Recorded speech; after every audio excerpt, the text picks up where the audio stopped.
Hello, everyone.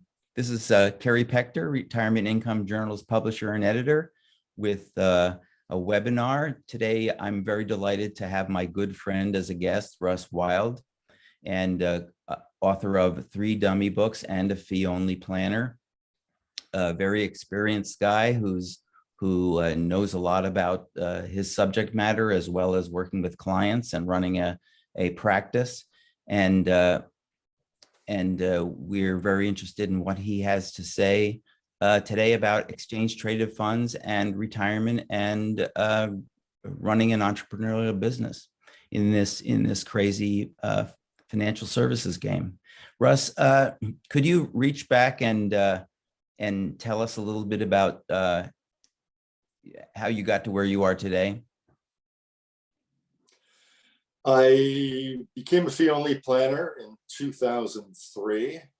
Before that, I had a couple of decades experience as a writer. I was doing a lot of writing on finance, personal finance, economics.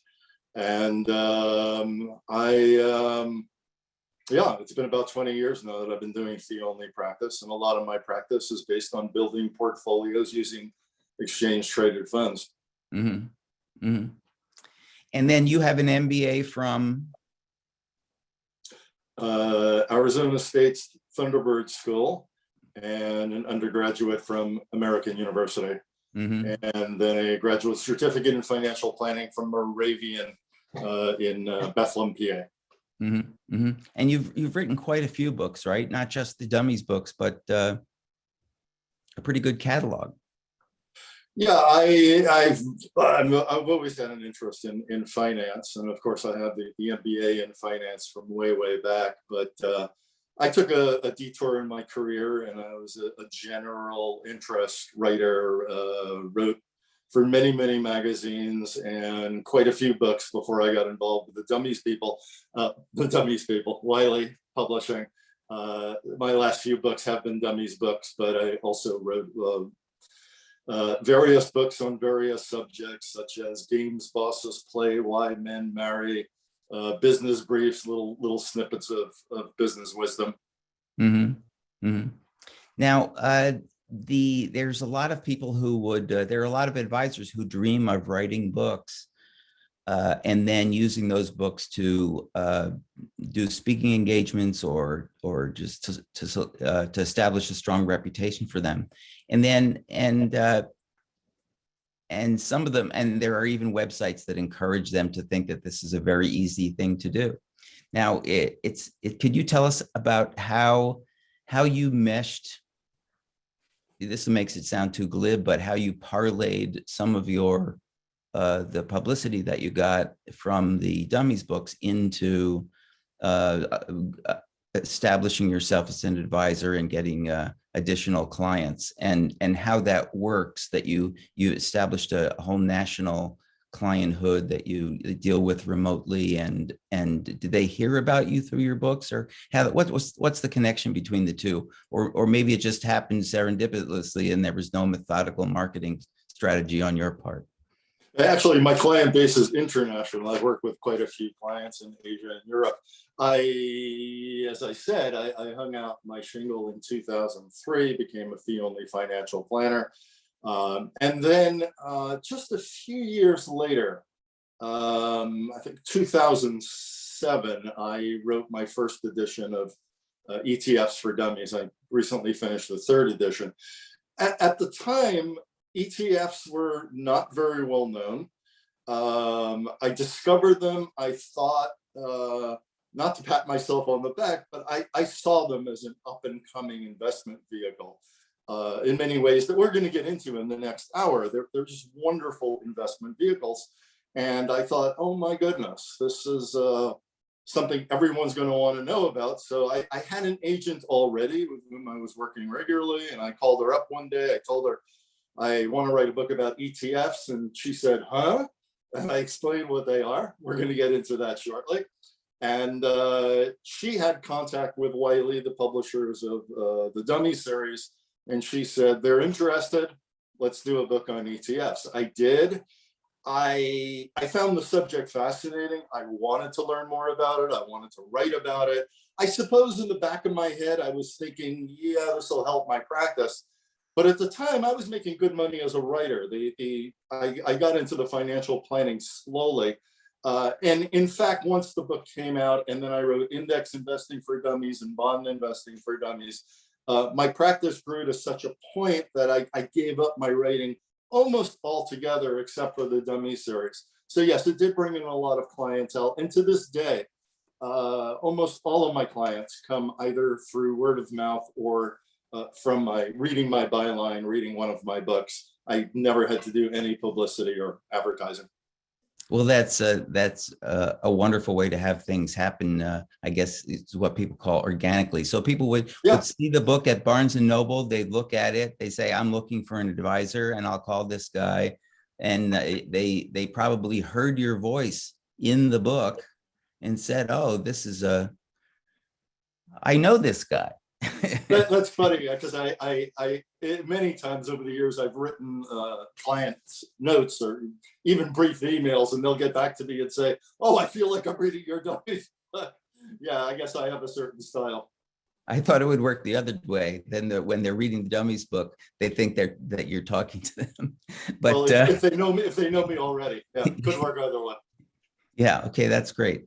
Well, let's get into ETFs. I remember, Vanguard is a huge ETF company, but when I was working there, when they first came out, there was some, even the late Jack Bogle said, trading mutual funds, he was the traditional guy, trading mutual fund, even though a groundbreaker in index funds, the trade during the day, like, why would anybody want to trade? I'm a buy and hold guy. Why would anybody want to trade them during the day? And so could you help tell us? Most of my audience here will know, probably, I expect, a lot about ETFs, but a lot of us have a knowledge. It's like our knowledge of wine. It's only so deep. So what is the there about ETFs that has made them now, like a $6 trillion business? Yeah, I spoke with Jack Bogle quite a few times about this subject and others. When I was a writer, I would interview him often for my Index Investing for Dummies. I had a whole Q&A with Jack Bogle, so I know where he's coming from. And you may be surprised to hear that I agree with him. He was ambivalent about ETFs, and he had a good reason to be. They can be misused as easily as they can be used. Maybe we should back up and talk about what an ETF is first. Okay. We'll talk about John Bogle's reservations. So mutual funds came into being in 1924, was the first mutual fund, the Massachusetts Investors Trust. A mutual fund is a basket of securities. They could be stocks, they could be bonds. Originally, they were stocks. That basket of securities could be actively managed. The managers could be looking to put together a mix of stocks or stocks and bonds that's going to outperform the market.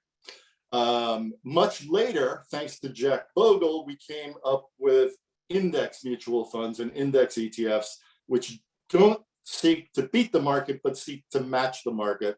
And study after study show those are better investments. We'll get back to that. So after many decades of people becoming familiar with mutual funds, investing in mutual funds, which are a great concept because even though you're paying a manager to manage it, you're getting instant diversification. Most people don't have the wherewithal and don't have the resources to invest in hundreds of stocks. Not that you would have to invest in hundreds, but you'd have to invest in dozens at least to get a well-diversified portfolio. So funds solve the diversification problem. They make investing much easier. Many, many years later, in 1990, came ETFs. The first one actually was born on the Canadian Stock Exchange in Toronto. And originally, it was a way for traders to trade blocks of stocks. And ETFs, exchange traded funds, allow you to trade on an exchange. So originally on the Canadian exchange and then later on the US exchanges, people could buy and sell large blocks of securities in a flash. That was Jack Bogle's problem. although ETFs, when they entered the market, were cheaper than mutual funds, more tax efficient than mutual funds, they did allow for trading in a flash. You don't have to trade in a flash. They're wonderful buy and hold investments. That's why I like them. But John Bogle was afraid that people would trade them. Like day traders now are more likely to trade ETFs than they are individual stocks. And that's a bad thing because most people who try short trades wind up shooting themselves in the foot. Study after study show that buy and hold investing is the way to go. ETFs are a wonderful vehicle with which you can do that. The ability to buy and sell in a flash, it's kind of like when you buy an iPhone, you have all these apps that you'll never use. That's how I look at the exchange traded part of an ETF. You don't have to trade it regularly. You don't have to trade it in a flash. You have that ability if you want to use it. So how about the tax benefits? Do they offer more tax benefit than say a low turnover index mutual fund? Well, an index fund, again, tracks an index. There's not a lot of trading within the fund. So any index fund is going to be more tax efficient than a managed fund that has a lot of trading going on. Index funds will almost never smack you with large capital gains on a year that you've actually made no capital gains because the fund itself is taking capital gains. So all index funds are tax efficient. ETFs are a little bit more tax efficient because they use something called creation units. The shares are actually held in trust. I don't think we need to get into it in depth, but the managers of ETFs have tools that mutual fund managers don't have to make sure that you don't get slammed with capital gains at the end of the year. Of course, you still can if you buy and sell the fund, but if it's merely a buy and hold investment, they are wonderfully tax efficient. Okay, but you still have a distribution at the end of the year? The ETFs can do nothing to save you from having to pay taxes on dividends. Just like a mutual fund, there's no way that you can. The government will tax you less on dividends, the qualified dividends, than on regular income. I see. But there's nothing the ETF could do there. No, what the ETF does, it saves you from having to pay unnecessary capital gains taxes. Okay. Yeah, we do have a comment from the audience. It says an observation that the biggest advantage is lower tax implications than actively managed funds, which have higher turnover. Yeah. I would say between index mutual funds, we're talking the stock side here, and index ETFs, there's not going to be a huge difference. The indexing is what saves you from unnecessary capital gains. Now, we do have another comment from Larry Pollock. He's curious regarding why ETFs are or aren't better than a closed-end mutual fund, which barely seems to exist anymore. Have you ever come up against a comparison of closed-end mutual funds and ETFs? Sure. A closed-end mutual fund, more oftenly calls the closed-end fund, is very much like an ETF. The difference is ETFs are open. The managers can create new shares as more money comes in. With a closed-end fund, there's a set number of shares. And why does this make a difference? Because with a set number of shares, if the fund becomes very popular, the price can rise well above the net asset value, or the share price can dive well below the net asset value. That doesn't happen with ETFs. With ETFs, generally, there's going to be a very tight correlation between the net asset value, that is, the securities held within the fund, and the value of the fund itself. You don't find ETFs selling it at big premiums and discounts the way you do closed-end funds. Yeah, I wonder, I've never looked into, have ETF sales cannibalized actively managed funds entirely, or other index funds? Or you mentioned that they have had the overall effect of driving down fees for all funds.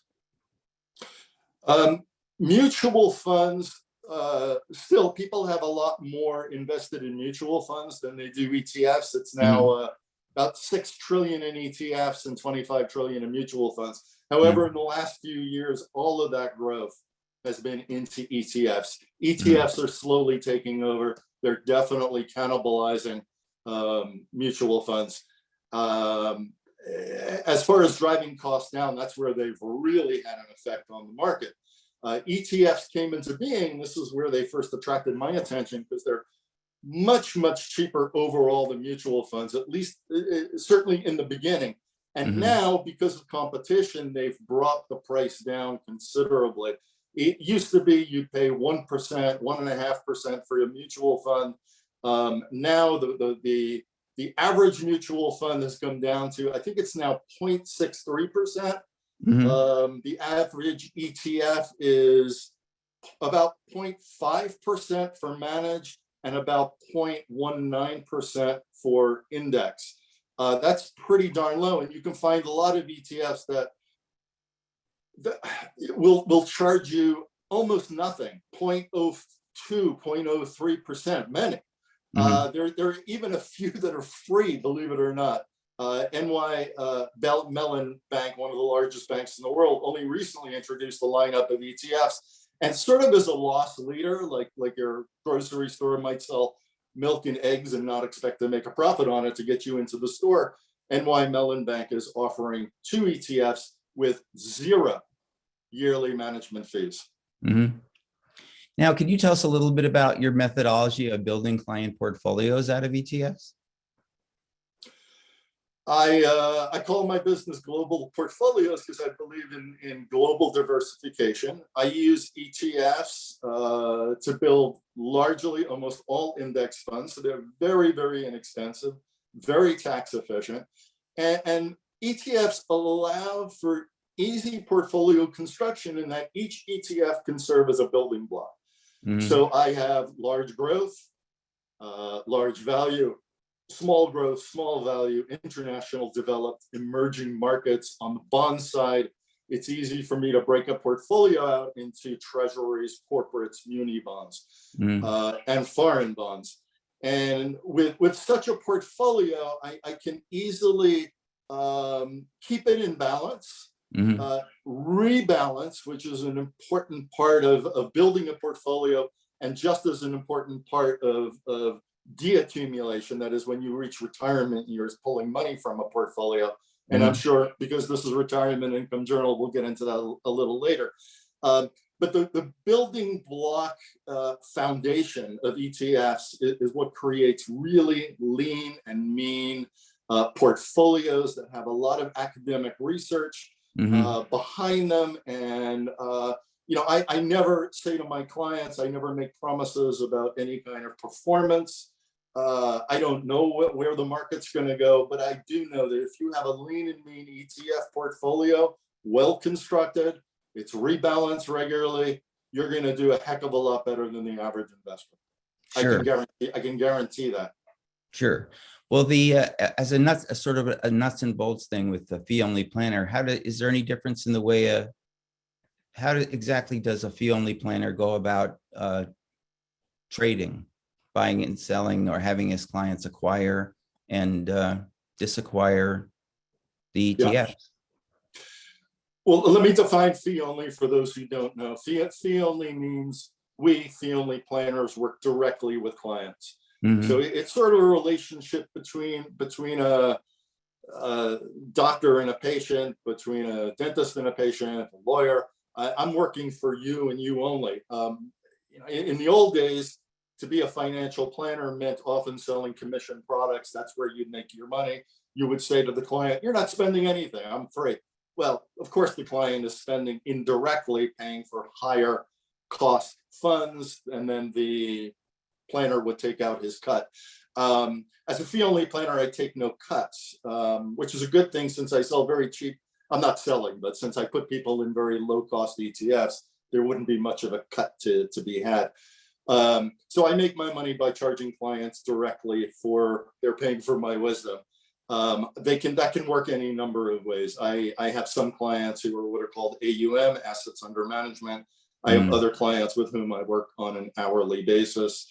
There are other arrangements that other fee onlys make with clients. The important thing is we work directly with clients. There's no commissions, no kickbacks. Sure. And then how does somebody, so you have some EUM, but I would imagine it would be harder to scale a business like that. And maybe you don't become a fee only planner if you're trying to massively scale the business. I mean, since so much of it has to do with your own lucubration. But most fee onlys prefer AUM, assets under management, for a number of reasons. And honestly, if I had it all to do over again, I prefer AUM because you develop a relationship with the client, you get to know the client, and more importantly, you make sure that the implementation is done correctly. I started off my business, I was already employed full-time as a writer. So when I started off with my financial planning business as a side business. And sometimes I'd be on crunch. I'd have a deadline coming up. So I doing mostly hourly initially allowed me to work on days I wanted to work. And then on days I had a writing assignment, I could do that. But over the long run, although I've enjoyed working with my hourly clients, and I still do, sometimes it can be very frustrating when people who read my books, they think they can be do-it-yourselfers, but then they don't implement the plan, and that can be frustrating. Yes, you need to get somebody to pull the trigger. So yeah. Do the clients go to a Vanguard account and make trades at your recommendation? Yeah, when I work with an hourly client, I will develop a portfolio plan. Of course, we talk about other things like insurance and perhaps annuities, which I'm sure we'll get into. I didn't mean to single out Vanguard as Vanguard is an instance there. There's lots of other places to go. Go ahead. My hourly clients may have accounts at Vanguard, at Fidelity, at Schwab. I give them a portfolio plan and I give them a trade sheet telling them exactly what to do. But two things can go awry. The hourly client may procrastinate and sometimes procrastinate forever. I've had the frustrating experience of developing an entire portfolio plan with a client who thinks he's a do-it-yourselfer, but then 2 years later, he'll come back to me and say, well, I kind of never really implemented your plan. The other thing that can go wrong is, and this is where financial planners really can be of great service. And Vanguard just recently did a study showing the average returns of their clients who work with professionals and the average returns of clients who don't. And the average returns of clients who work with professionals tends to be much, much higher because professionals know, they've read the studies, that buy and hold really works. And the hourly clients who are on there sometimes will panic, and without contacting me, the market will go down as it has in the last 2 weeks. They'll sell in a panic. And then of course, what happens the next week, the market comes back.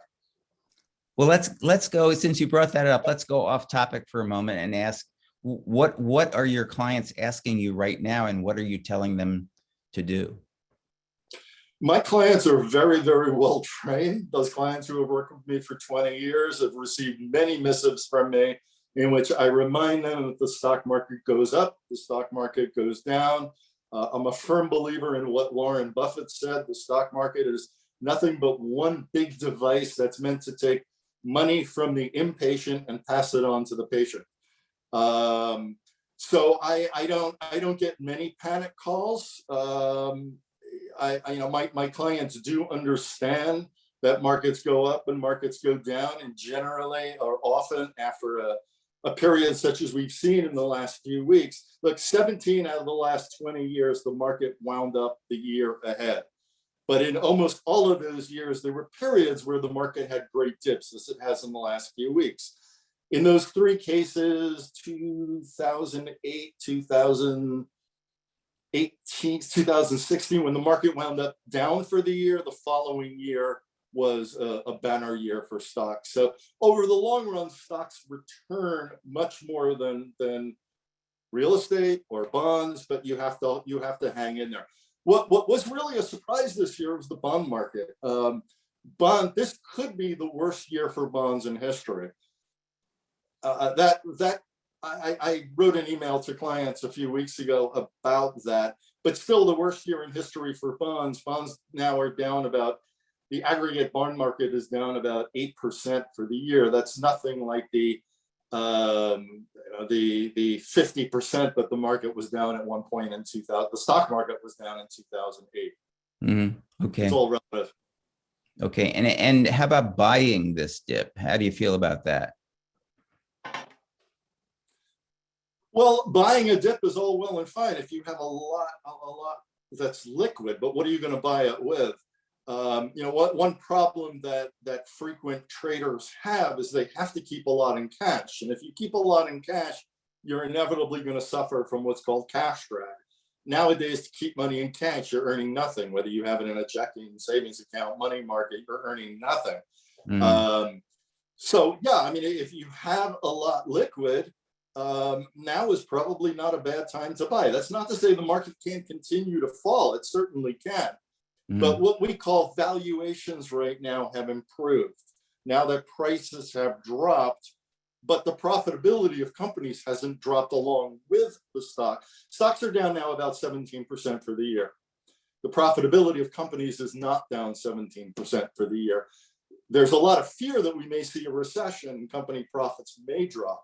But right now, what are called valuations, the relationship between profits, between earnings and the price of stocks, the PE ratio is right now lower than it was weeks ago. So you might consider this a dip if you have a lot liquid. This may be a good time to get into the stock market. Yes. Yeah, it's all idle talk, really. Once we're talking about averages, and averages are kind of meaningless. But let's swing back now to. Let me say, so are predictions. And one of my big beefs about the financial media is 90% of what you read is all about predictions. So-and-so says the market's going up. So-and-so says there's going to be a big crash. It's all nonsense. Nobody can see the future. As Yogi Berra said, predictions are very difficult to make, especially when they involve the future. Right. And when I watch the NBA shows, 90% of that is about who's going to win the game. But anyway, let's swing back to ETFs now, which was our original topic. And you have a very interesting chapter in the book called Proceed with Caution, I think, where you talk about how in some ways ETFs have they've been I wouldn't say too much of a good thing. Well, in the indexed annuity business, for instance, there's been an overwhelming development of new and hybrid indexes that are difficult for almost anyone except the quants to understand. And so the same thing, there's been the same kind of proliferation of indexes in ETFs, right? And you don't think that's entirely a good thing? Well, ETFs have just exploded in popularity in terms of money coming into them and in terms of the sheer number of ETFs and the number of ETF providers. When I wrote my first edition of ETFs for Dummies in 2005, 2006, there were about 200 ETFs. And that has grown and grown and grown. Right now, there are 2,300 ETFs. Some of them track broad indexes. As I mentioned earlier, I build my portfolios using ETFs as building blocks.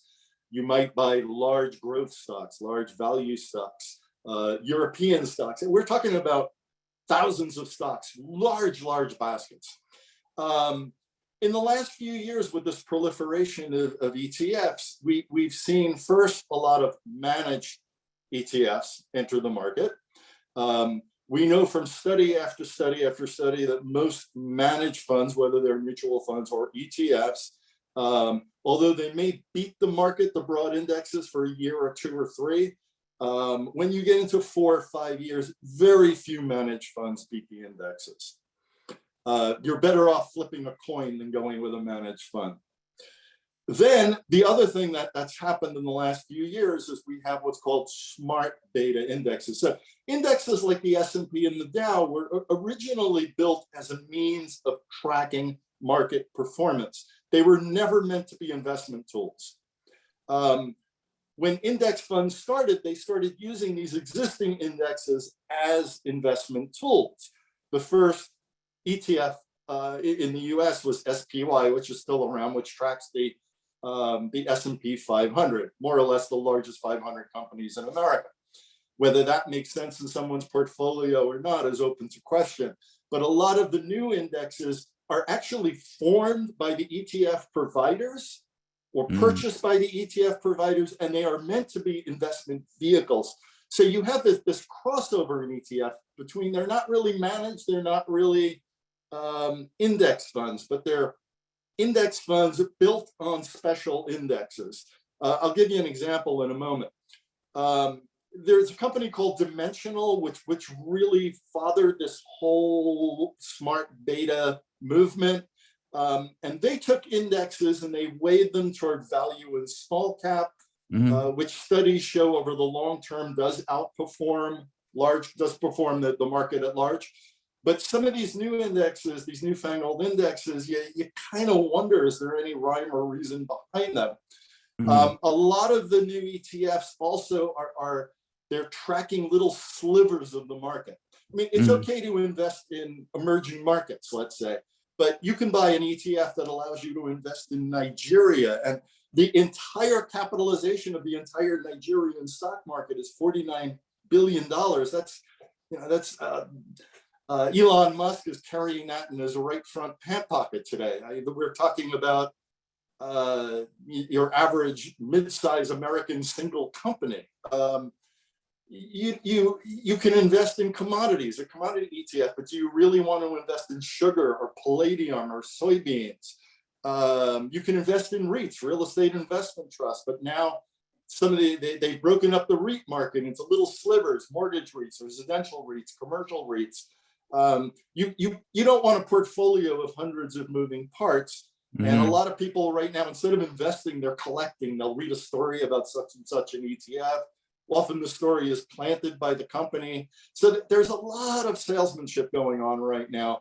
And I will say there are really horrible ETFs that use reverse and leverage schemes so that you can buy not the S&P 500, but you can get the daily 3 times what the S&P, if the S&P goes up 1%, you get 3%. If it goes down 2%, you lose 6%.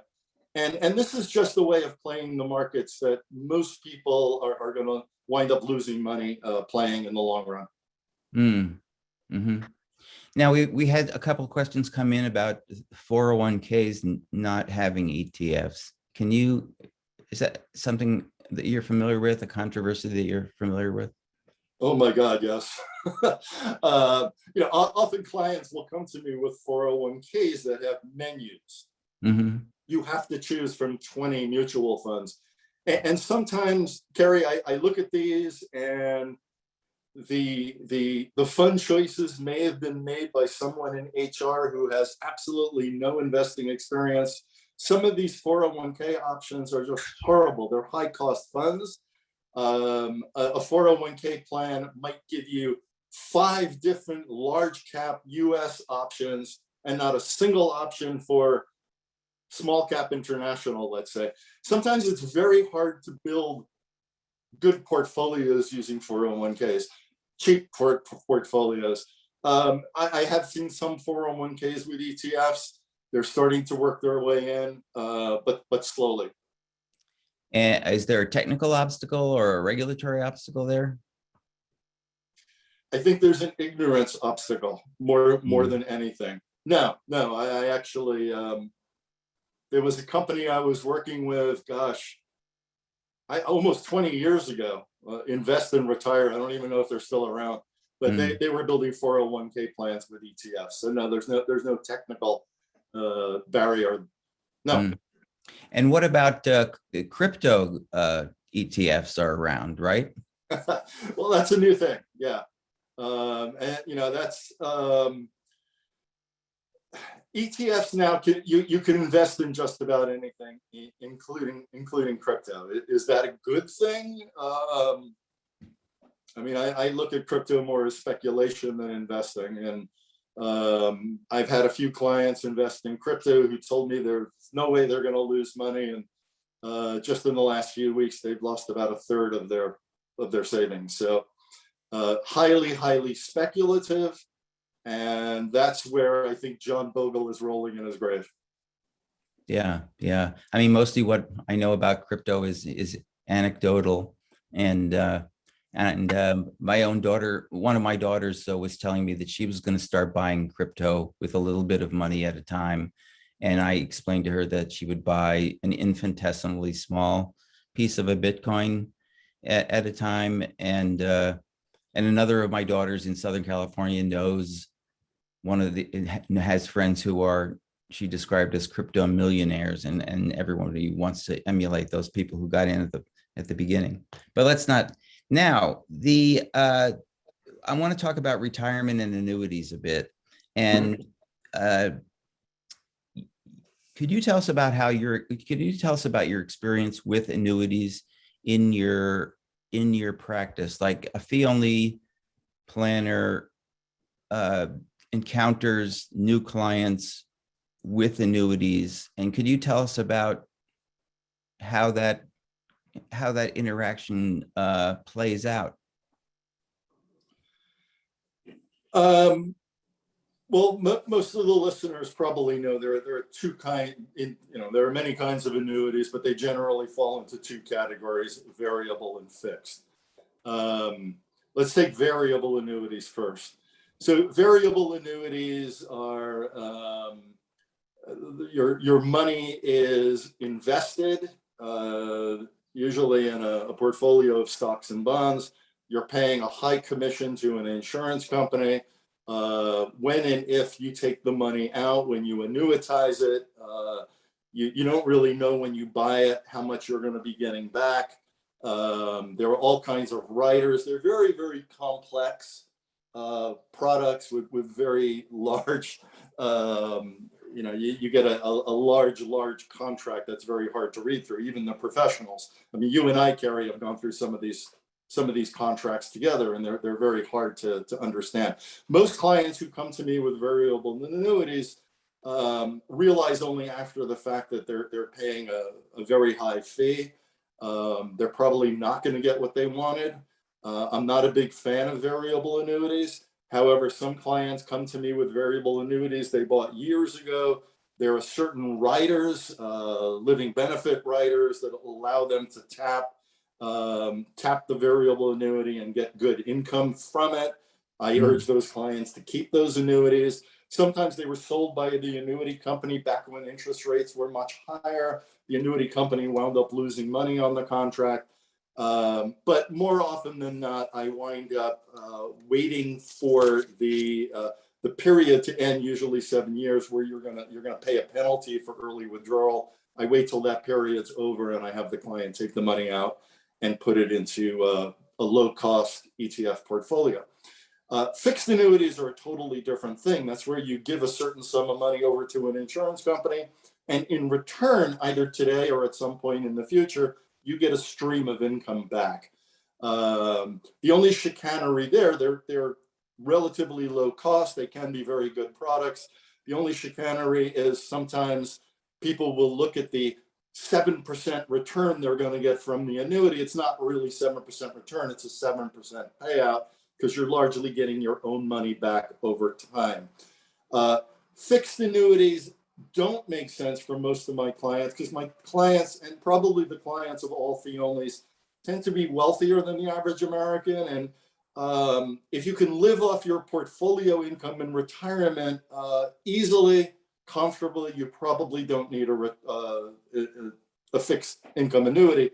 But for those clients who are borderline, who need more money than they can tap comfortably from their portfolio, or for nervous retirees who keep looking at their portfolio balance, I will recommend fixed annuities. Yeah, I've done several back at the envelopes calculations to see how much I would have to have in investments in order to live on my the yield from my investments, and it would take a pretty big portfolio. So So now, but you have recommended annuities. I mean, we talk about them, and there was a case where where one of your clients bought an impaired annuity, right? Yeah, I think of them as medical markup annuities. Mhm. I've done that in a few cases with clients where, say, a 70-year-old has had a heart attack, may have had a kidneys replaced. I mean, we're talking about serious illnesses here. If the insurance company thinks that you're not going to live to the average life expectancy, they will issue you an annuity. They'll issue an annuity to a 70-year-old as if he were 73 or 74. So it's a way for someone maybe 70 in bad physical condition who can't live comfortably off his portfolio, who wants to take out more money than his portfolio will allow. That person could increase his cash stream with a medical markup annuity. They're getting harder to find now, and I'm not sure why that is. Mm-hmm. Mm-hmm. Okay, and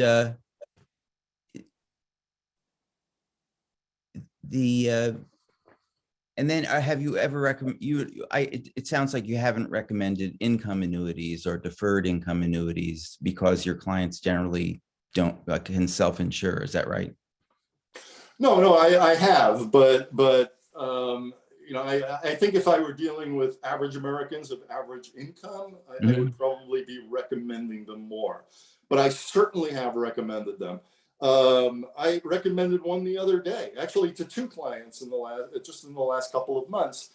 Both the clients could live very comfortably off their portfolios, I believe so, but they can't relax. They're looking at their portfolio balance all the time.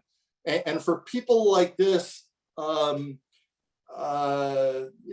just take one. Well, I won't use her name, but I have a client who has about $2 million. She could live off security and take money from that portfolio and easily pay for her living expenses for the rest of her life. But there will always be some risk there. If the markets take a serious tumble, she doesn't want to have to deal with any risk. So I look at the absolute minimum she needs for room and board, a very simple lifestyle.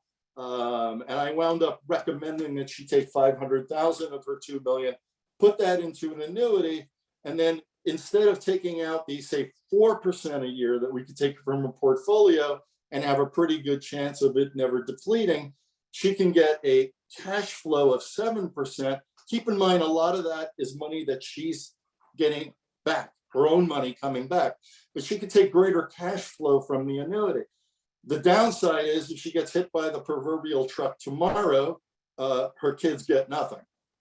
So, that's the thing with annuities. You're giving your money to the insurance company, you're kissing it goodbye, your kids will never see it again.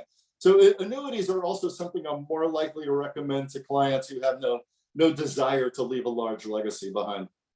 Oh, okay, but certainly anyone can buy an income annuity with a cash refund or a 10-year period certain, or whenever I sort of do a double take sometimes when people say, well, when people talk about the bus, and because I can't imagine anyone with any decent getting any decent advice of buying a life only annuity, especially, I mean, an annuity with a spousal benefit, of course, is more expensive. An annuity with a 10-year period certain costs about the same as an annuity without a 10-year period certain. And then I think TIA has done a study of the people who bought their income annuities, and I think the 15-year period certain which is basically a money back, a cash refund contract. So I always wonder when I hear about the I think that's a misconception about the bus. It's also kind of a misconception that people buy annuities and take income now or later. One of the first things I learned in marketing, I was told when I arrived in annuity marketing 25 years ago, was that virtually no one, I mean, the sale and the use of annuities for actual guaranteed lifetime income is actually pretty small. It's an option in a, but what would require a longer discussion. But it's one of the first things I tried to point out in Annuities for Dummies, and I'm not sure the message has gotten through.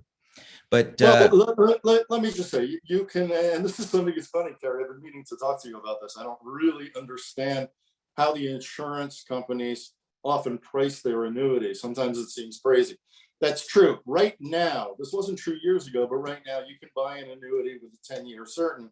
That is, if you get hit by the proverbial bus tomorrow, your beneficiary can continue collecting your annuity for 10 years. But it's still not what the beneficiary would likely inherit had you not given the money to the insurance company, had you kept it in your portfolio, had the portfolio continued growing.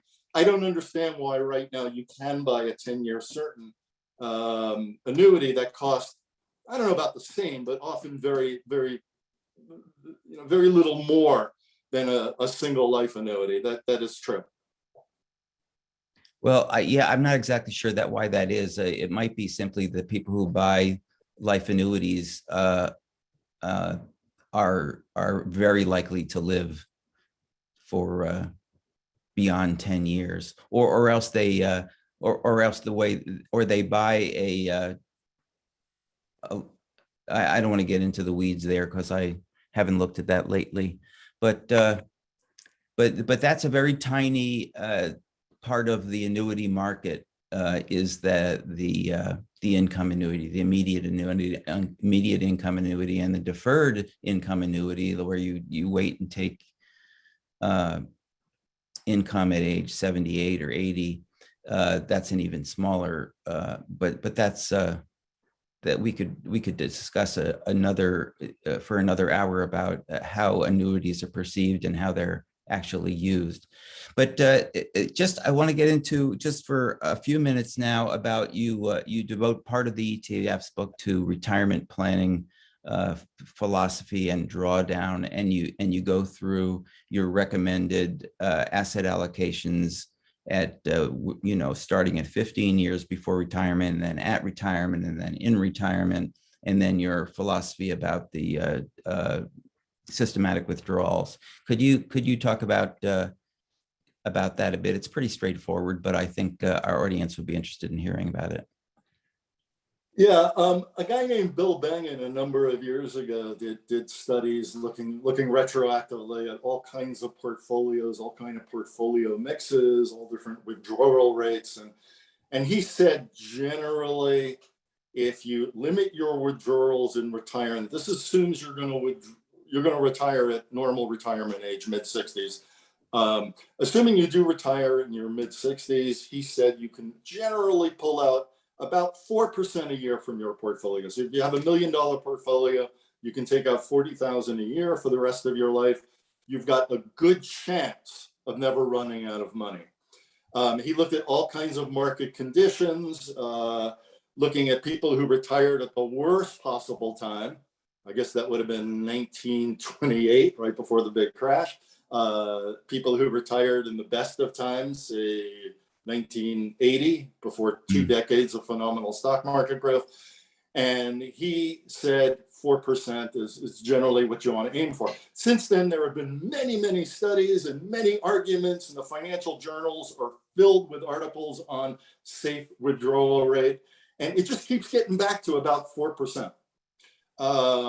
My feeling is if you limit your withdrawals to 4%, assuming you retire in your mid-60s, 4%, adjust that upward each year for inflation. However, any year that the market goes down, you don't take the inflation adjustment, I think you've got a very small risk of running out of money.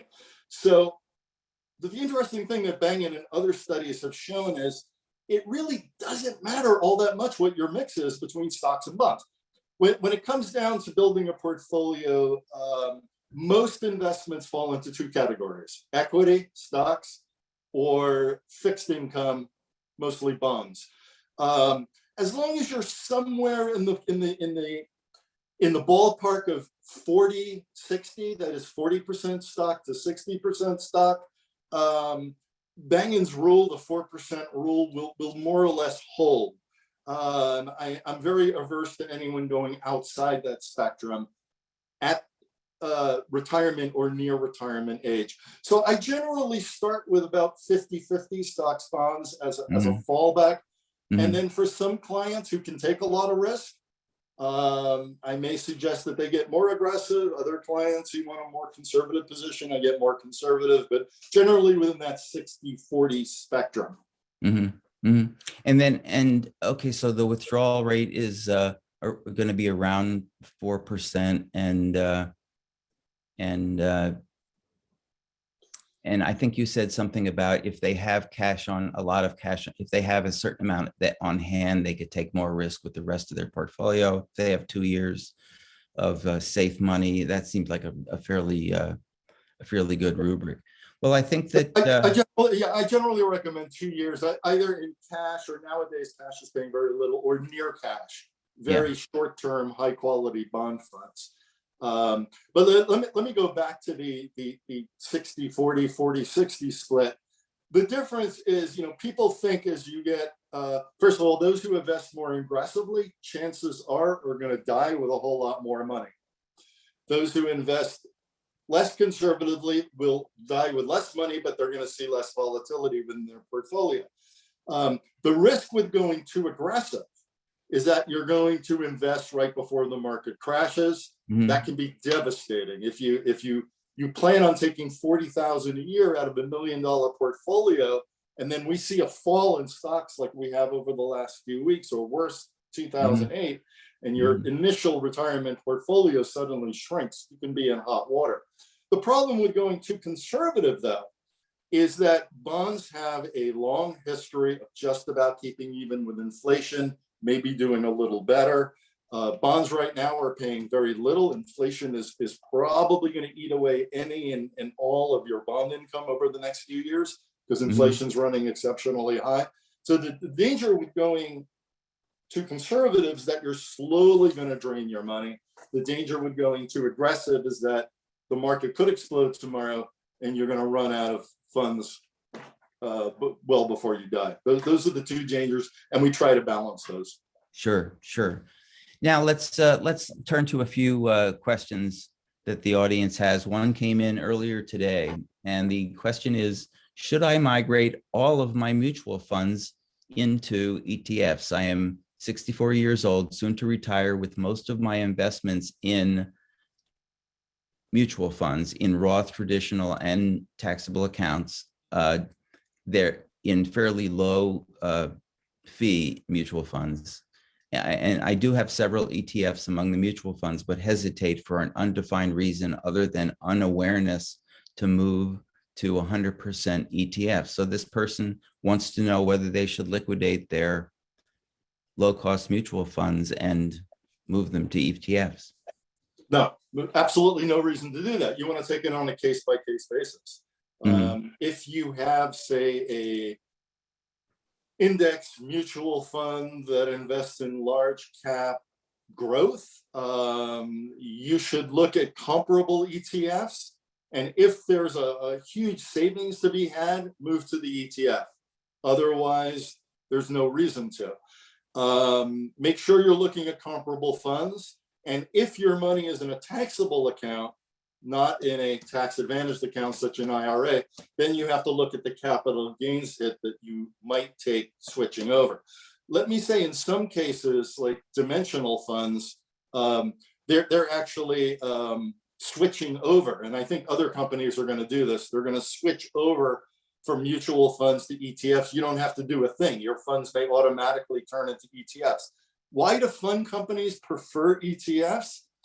Because as a mutual fund investor, if you have any questions, you call the mutual fund company.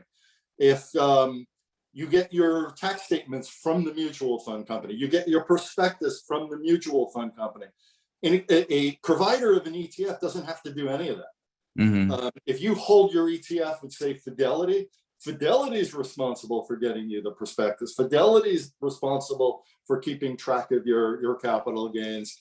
Fidelity is the one you're going to call if you have any questions. So for the mutual fund provider, it may be advantageous for them to turn their mutual fund into an ETF, and that's happening more and more. Okay. Let's see. We have a planning question for people in retirement. How do you see income annuities fitting into the plan? I think you answered that. Most of your clients are self-insured, but there are some people who just would sleep a little easier with an income annuity, taking some of the edge off, and that would, I think you answered that one.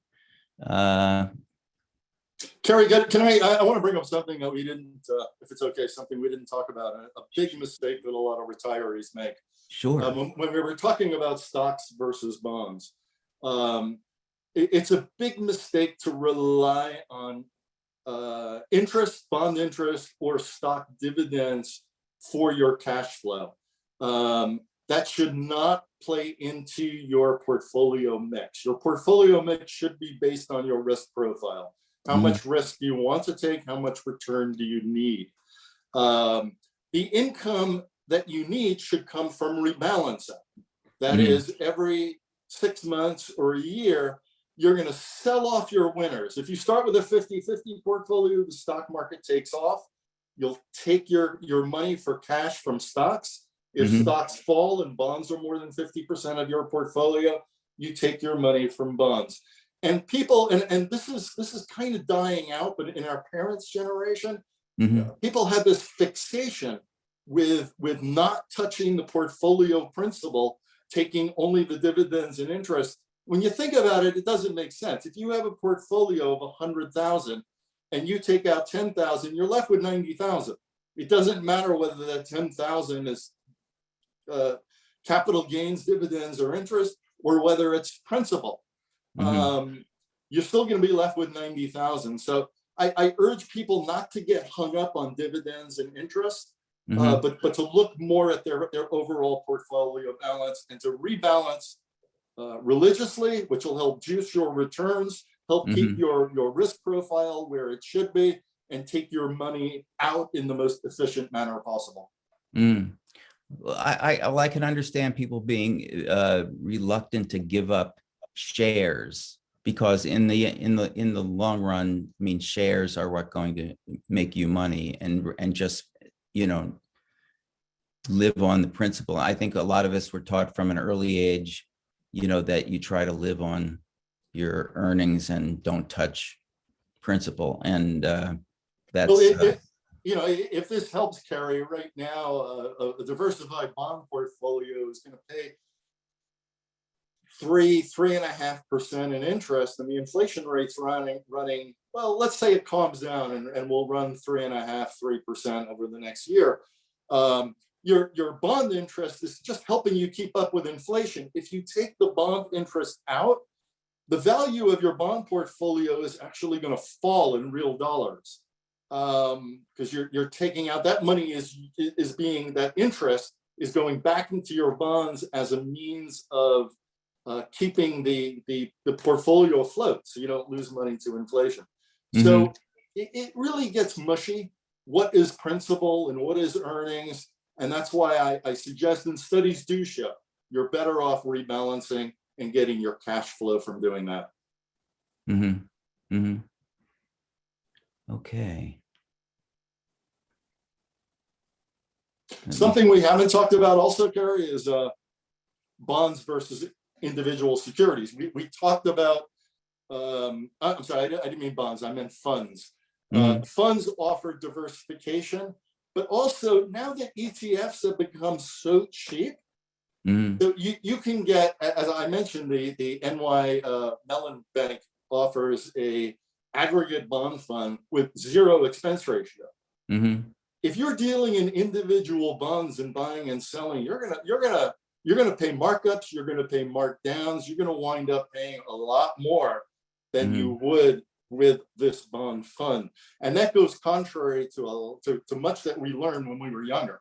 That we were told when we first became investors that, you know, I remember a friend of mine from high school saying, "I'll never get rich investing in funds." Well, back in those days, funds took a lot more money in management fees. And And now I recommend individual bond portfolios for very few people. Individual stock portfolios, much cheaper to trade, but there you have, it's more important with stocks to have a really well diversified portfolio, because anything can happen with an individual stock.